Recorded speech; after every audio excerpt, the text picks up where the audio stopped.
Oh, sorry. That's still such a snappy tune. Good choice on that one, Garry. Hey, everybody, welcome to Beyond Hegemony. Garry and I are here, missing Miss Sahana, who will be back in a couple weeks. And we are here talking about all things hegemony, revealing, discussing, and hopefully bringing about change and healing in the process. So Garry and I were off camera discussing what's happening in the UK. And all that is being revealed as truth, and getting to what Garry said. I like what you said. Getting to the root of all these things is the most important piece of the puzzle. And if we can keep going back to the root, we can start deflecting the distraction and the other noise and the other propagandized mess that the hegemony would prefer you to focus on. But this has nothing to do with the root cause. So what is the root cause, Trina? What causes? They're aliens. Plural. They're aliens. I don't think they're from this planet. That's what I think. No. The 1%. The 1%. I just posted a video and talking about this. And I love TikTok content creators. I don't have the patience nor the ingenuity, or actually just not the bandwidth to make the kind of content that these people are pouring into and pouring their heart out with. But this guy posted a video talking about how we are not focused on the real thing, the real problems of the world. And I just really appreciate these content creators, because then I get to post and uplift them as much as I can, with gratitude and appreciation for having the bravery and the wherewithal to spend their precious moments bringing awareness to the rest of the world. So, yeah, it's crazy times, but as usual.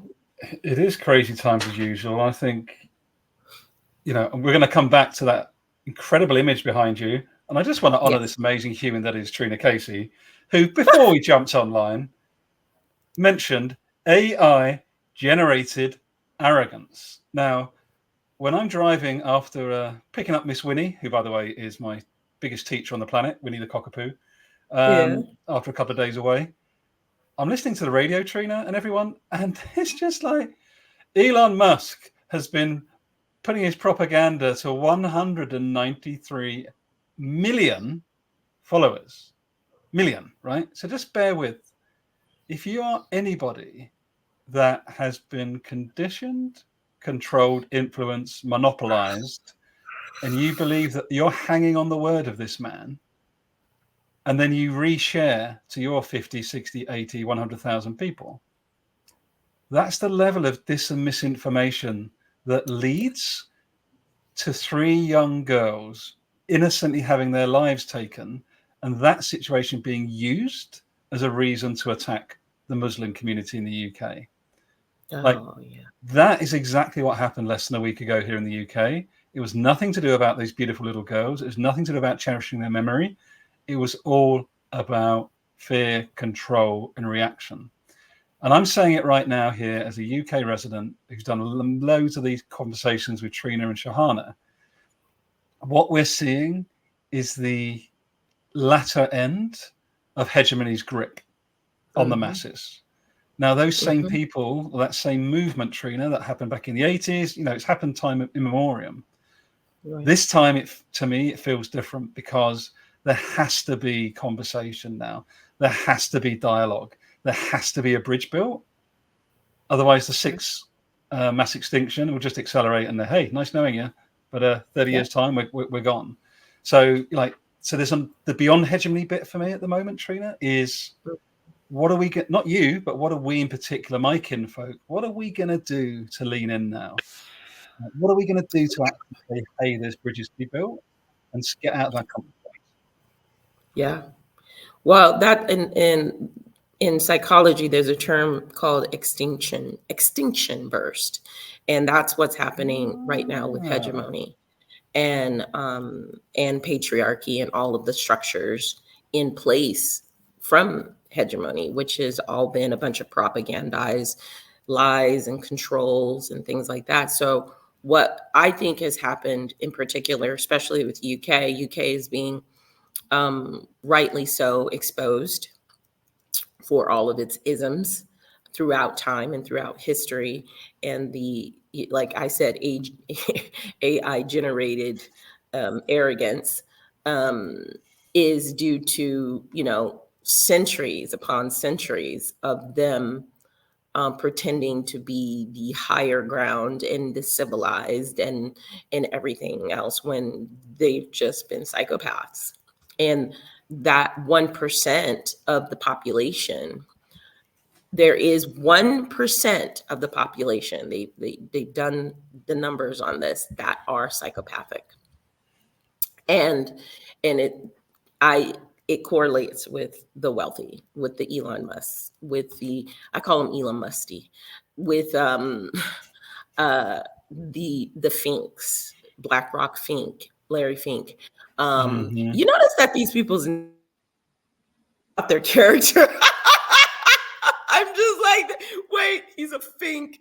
That Elon Musty, Gates creating, gates to wealth. We can go down the list and all of them Trump, trumped up charges. You can go through the entire list of these people's names and say, how it correlates to an actual something that seems negative to me. Rishi Rothschild. Oh my goodness! I mean, it's crazy. It's crazy. I'm just kind of like, that just hit me right now. That was a good catch. That was a good catch. Yeah, it totally hit me. Like even if I didn't call him Musty, it's Musk. Stinky. Smells. And so does his attitude. It's just like there's these generations of really low vibrational, lowbrow, I would say even uneducated, especially in the EQ way, because I posted about how the Rockefellers and the Carnegies created the whole education system and even the medical education system. And as everybody is starting to recognize that most of the food that we eat is actually pretty toxic and has been for a very long time. It's like they had this long-term devious plan, hegemony, to disconnect us, mind, body, and spirit. And what do you do to the body to connect it from the mind, to connect it from the spirit? You poison it. Mm-hmm. And so from milk being laced with chalk in the early 1800s, with like the Nestle's and all these other corporations, it just exudes the nefarious, evil intention, of these billionaires, this 1% class who look like this. Now, this is a good use of AI. I made this poster, and I made this for my Medium article talking about the controls and they control our food, they control the wealth and the money. They're controlling the media over here. I can't move over anymore. Yeah, it's constant warring. And in war industrial complex, it's just like pulling all these strings, and it's only 1% of the planet doing it. I mean, 1% of the population. It's so fascinating. I put out a post earlier today around this Bear in mind, I still work in the chemicals industry. I know people. I'll get over it. I've got my. I'm working through it.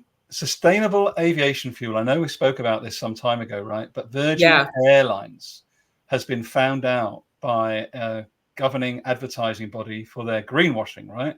Because they literally advertised that this flight is 100% sustainable, right? 100%. By the way, nothing is 100% sustainable. Like almost nothing apart from Mother Earth. If we weren't all here, maybe that'll be about it. Right. But it was fascinating. So I just put out a post. I've sold these chemicals, Trina. You know, there's no physical way on this planet that you can ever. There will never be enough raw material, waste or virgin, ever, to support the number of flights that already happen around the world, let alone the growth that the neoliberal capitalism wants to keep on doing with flights, right? So just the hegemonic use of media to say, like, to not even explain what sustainable aviation fuel is, you know, just to put out the soundbite, 100% sustainable, and everybody go, yep, lap, great, I don't have to think about this anymore. Don't get me wrong, I still fly. I'm not being some martyr here. What I'm saying is, get curious, people. Like, when someone says it's 100% anything, that's hegemony trying to convince you that of something that it isn't. Absolutely. That's why I cultivate a polymathic mind. What does sustainable mean? Let's get to the root. What does that really mean? Something that's sustainable means it lives without our influence. It just goes on like nature would. Like you said, the planet is sustainable in itself because it's a symbiotic living thing that when is not corrupted, molested and damaged, goes on without us, you know what I mean? And thrives, quite frankly. We saw what happened with COVID-19 when everybody went in, the whole planet had a rebound. Yes. And so it's like, it's evident that there is that, not us, because I really feel like we have a habit and they have a habit of putting the onus on us as a population when they are actually doing the majority of the harm. You know? God. This is why you've got a polymathic mind, Trina Casey. It really is ridiculous. And one of the things that's happening in the UK right now is that people, for the first time, people that are on the pale scale are being treated like people who are not. And that is unfathomable because they were given a propagandized lie about how their equity to this 1% group. And now the 1% group is like, okay, we don't need you anymore. We got AI. We're going to dispose of you. We're going to slowly put you in the mines with everybody else in the Congo. And they're having a freak out. What? White people are being just treated like Black people and Native people? Wait a minute. No, who's to blame for this? Who's to blame for this? And hegemony goes, them over there, go attack them. And because that is the programming and that has been the way it's been, and people without a polymathic mind, without the education, which they purposefully do, go to what they're taught to do, which is hate. It's so obvious. It's so powerful, though, Trina, and I just want to honor you and just your mind is amazing anyway. But I just want to also invite people to check out a website. This is my website called radicality.co.uk. Why I'm putting this up here is Trina, Sahana, and a number of other amazing humans are part of something I'm trying to bring into the world, a collaborative ecosystem that does look beyond hegemony in business, in life, in community. Now, why I'm sharing this right now, go onto the front page and look at the 3 graphs I put on there, because it will reconfirm how much this is not a conspiracy theory. Okay. Everything that Trina just shared is evidenced in these 3 things. Let me share that with you. 1, the FTSE 100 stock market, and you can look at NASDAQ, you can look at the Chinese, all of these stock markets, amazingly, unless they're dipped because of COVID-19, or unless they dip because of riots in the UK, or in case they dip because of a financial crisis, they always bounce along at a very similar level. Point one. Right. Curious. The number of billionaires globally has gone up by over 100 in the last 12 months. Okay. Bear that in mind. Next graph. Just in the UK, the number of food bank parcels being required has gone from almost nothing 14 years ago, just in the UK, to over 3 million parcels per year. So the value of the top 100 companies is the same, if not more. Food bank usage is going through the roof. Yeah. Join these dots together, and what do you see? The wealth and the standard of living is being eroded for the masses, and that all of that wealth continues to get extracted into the billionaires, right? That is the evidence-based result of everything that Trina just shared. So for those that might go, oh, you too, you're a bit conspiracy theory. What are you on about? No, the data is there. The data and how people's lives are being impacted is factual, evidence-based, and you can find it on the front of this website. So I just wanted to share that, Trina. Not that you needed that affirmation. It's just to really confirm. It's a confirmation. The thing is thank you, Gary. That is, I love that you're doing that anyway. I'm more of a speak it from the heart and the chest, and the data is already there and it's already here. Me and too. It's in our DNA. We know these things if you are able to sit in silence. And that's why we're utterly over bombarded with media and noise and these and rotors and routers and all that kind of stuff, is because it disrupts us. It disrupts our ability to think and to connect with ourselves. And so one of the things that I find, you mentioned something about the stock market. I don't know if you just know that the billionaires just went a major run and crashed the stock market again. They do this every 100 years or so. Just FYI, if you haven't noticed the trend. But what's his name? Buffett. Buffett sold like built millions of dollars of stocks recently, and the whole stock market just crashed. And I was just scrambling to sell whatever I had, because not that I had or have a lot, but I dibble dabble. And but one billionaire can do that. Now imagine, they all are doing it, of course. And the goal, as I read, was, okay, he sell, make everything crash, and then buy it back at pennies. What kind of con is this shit? It's just made up malarkey. And we keep feeding into it. I was like, all right, I'm done. That's it. Everybody has it in the back of their mind. They need a little nest egg, because we're constantly fed that fantasy. I'm just I want everybody wake up. It is mad though, because literally what you're just describing, and anyone can go and watch a brilliant movie. It was actually a good movie, a factual movie called The Big Short. And it's what Buffett just did was The Biggest Short, which is when one human being can short global financial services with the aim of making more money on the other side of the massive short. Like, it's all blatant. Like you say, like some of this stuff's always been blatant, but the magnitude of the blatancy, if that makes any sense, is, I think, what's almost shocking, but not really shocking. Like I told you, they just don't give it. They don't even give a crap anymore. They really don't. They're like, what are you going to do about it? And I wish that we would do something about it. I know that I do my part. We're doing our part right now by creating this platform. I know that I do my part by doing the type of work that I do, and to try to wake people up. I know that everybody feels a little bit powerless, but you're not.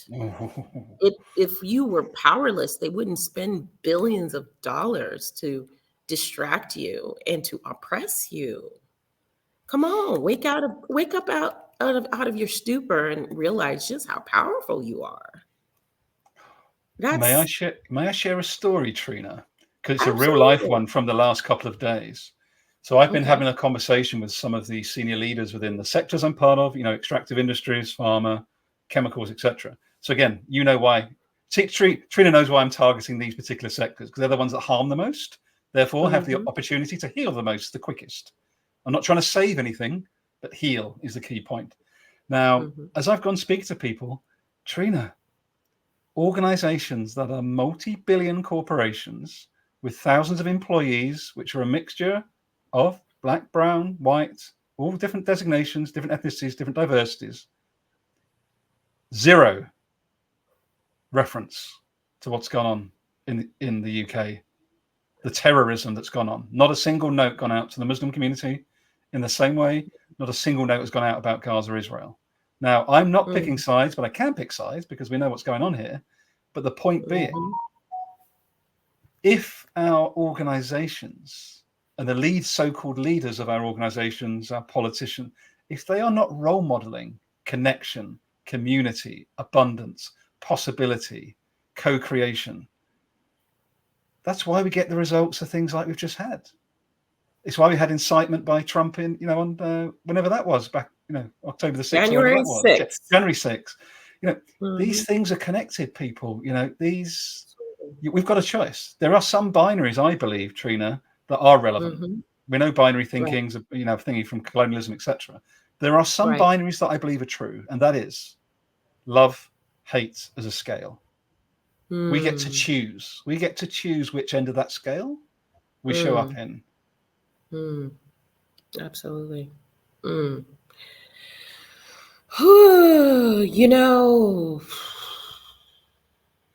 Those, I think when people are so distracted and disconnected, they don't even know how to differentiate between hate and love. And because we're constantly pulled to that quote unquote bad is good and good is bad and things like that. And that's why that's the binary thinking I'd like to disperse with. There's no such thing as good and bad. There's cause and effect. When you do something, it creates a ripple in the pond. It's throwing a pebble in the pond, and then it goes up and down, up and down, up and down. This is life.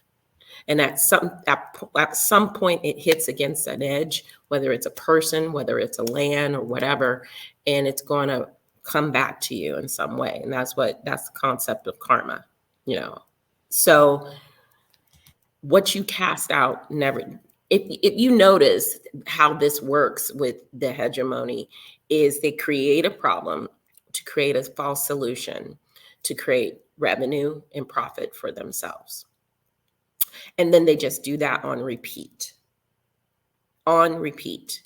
And for some reason, we haven't woken up to that, or we have a fear to wake up that daddy is a big fat philandering liar, and we want to hold on to that, that what's it? Gold, what is it called? Worship gene that's implanted in us that we have to.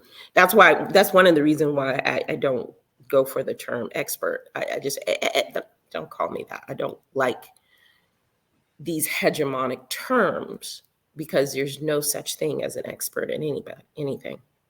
There's a learned person. I don't care if you have a PhD, an MD, whatever stamp of knowledge that you have on your forehead. Most of what you've learned is probably a lie. And so how can you be an expert in a lie? And I think a lot of people hold on to their credentialing and their need to feel special because they know that's all they have in this hellscape, in this hegemonic hellscape, I call it. And if you let go of that, you have to sit and figure out who you are outside of it. Timid, no shame. There's a Trina mic drop. There it is, people. That's the root cause, right? Are we Right? able to sit with ourselves below the neck, head, heart, gut connection, in silence, Exactly. without anyone telling you what to do? Exactly. And so many people cannot, my friend. So many people cannot. It is, I have clients where they're saying, I feel depressed. Why do you feel depressed? You were feeling up yesterday. Well, this and this happened, and I'm by myself. You're by yourself and you feel depressed. That tells you something altogether. You only feel happy or up when you're around people and distracted. It should be the other way around. Truthfully, you should be in bliss and when you're in your own energy and in your own space. If you are feeling depressed, that means you're feeding off of something, or you need to feed off of something. You're not generating your own joy. How do you get there? Well, most people don't, because they're running away from their trauma. They're running away from the pain that they've experienced. They feel helpless. They feel all of these negative things that are fed to us through the propaganda machine, that there's something wrong with you. And it's when you're in silence that you learn to love yourself where you are. No other place.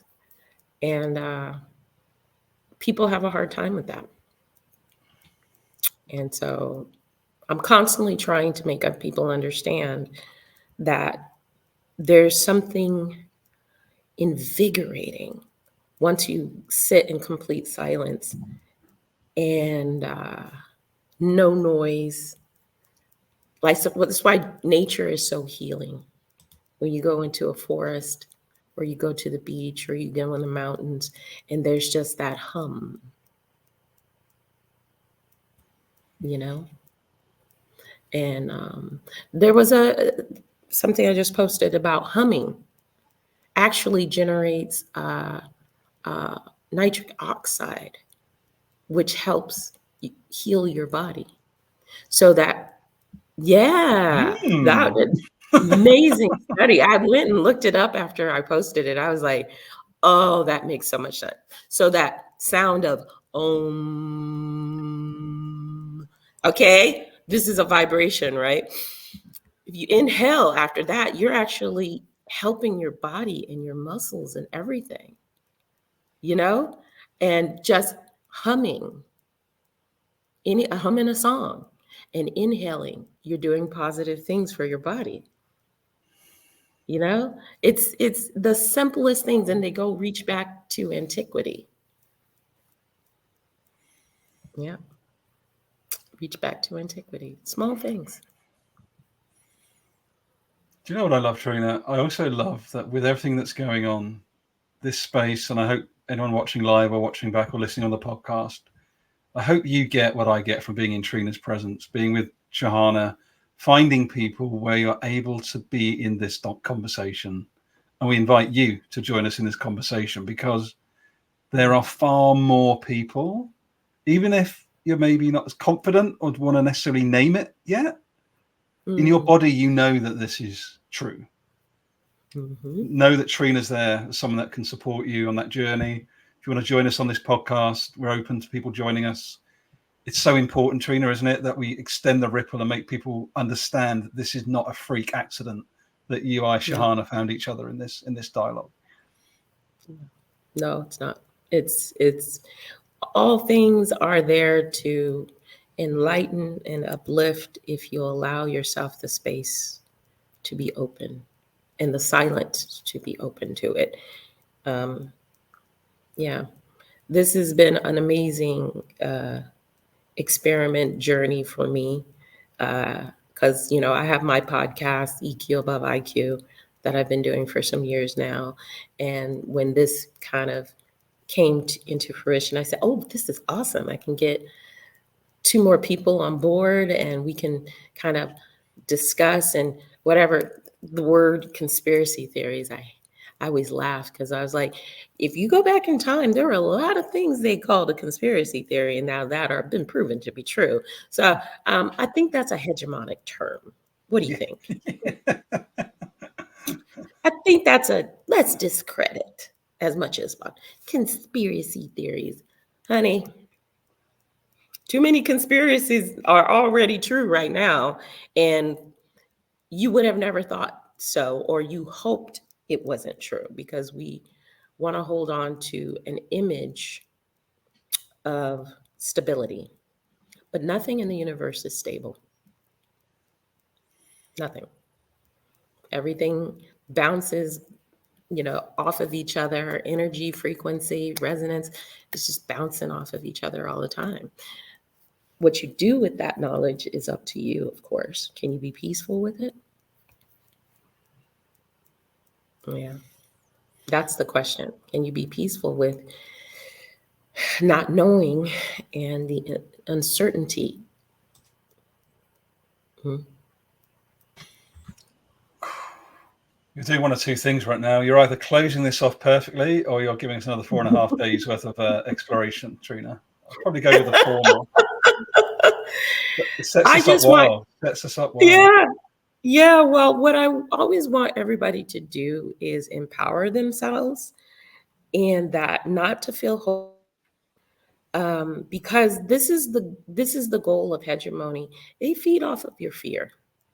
They feed off that feeling that you need someone to lead you. And they'll lead you right over a cliff, because that's what they've been doing with the culture and the planet for a millennia or more. So when are you going to take accountability for your journey? When are you going to step into your power and stop being afraid? I love that. I'd love to offer another word saying exactly the same thing, but reclaiming our power from the hegemony. It's always there, right? It's always inside. It's never left us, but we've just been, as you say beautifully so many times already today, because it's important, we've given it away through distraction. Manufacturing Consent. That's a very good book by Noam Chomsky, if anybody wants to read it. Manufacturing Consent is a book about how the hegemony has confused, distracted, dismantled, and disenfranchised us, as a people, as an individual, as a community and society. And that is the work we need to rebuild ourselves first, because like I say, it starts from within. It has to. And that's what most people are running away from. You have to start with yourself, and then it reverberates out to everyone else. And that's why I do the work that I do at thisreallifebooks.com. And if you need some coaching and you need some guidance, click on there soon. I'm very busy at the moment, but I have a wait list for cancellations. So you can at least get on the wait list if you're interested. But please know just how powerful you are. They wouldn't put so much energy into oppressing us if we didn't have that kind of power in our pinkies. Yeah. I think that's a stunning way to wrap up, and what a lovely invitation, Trina. And I cannot recommend to any of you, do take Trina up on her invitation. It's my mantra is change is an inside job, different but similar to work, similar work I'm doing. Check out radicality.co.uk. My focus is really trying to reach male senior leaders within the extractive industries. So those that are leading within big pharma, big agrochemical, within the chemicals industry, within big energy. I feel you. I'm continuously working to decolonize my mind. It's a lifelong journey, and you don't need to do it alone. Like we've been discussing in this last half an hour, we get you, we empathize, but we do need to take accountability. And that starts with you, but we're here to help you with that journey. Absolutely. Last word to you, Trina. Just stay awake. I know we can collectively awaken now to stop, stand together, oppose persecution, patriarchy, poisoning. You pick a P, but we need to stop. And the first 2 words is stand together. Okay? And that's it. That's all she wrote, folks. And please join us. Please join us in a couple of weeks. Please watch the replay on Beyond Hegemony on Spotify or wherever you listen to podcasts. And if you have any questions, you can always DM me or Garry or Sahana to be a part of this conversation, because we want you to be part of the conversation, and let us know what you're doing to live beyond hegemony. That is it. Take care, everyone. Thanks for joining us. Till next time. Bye. Ciao.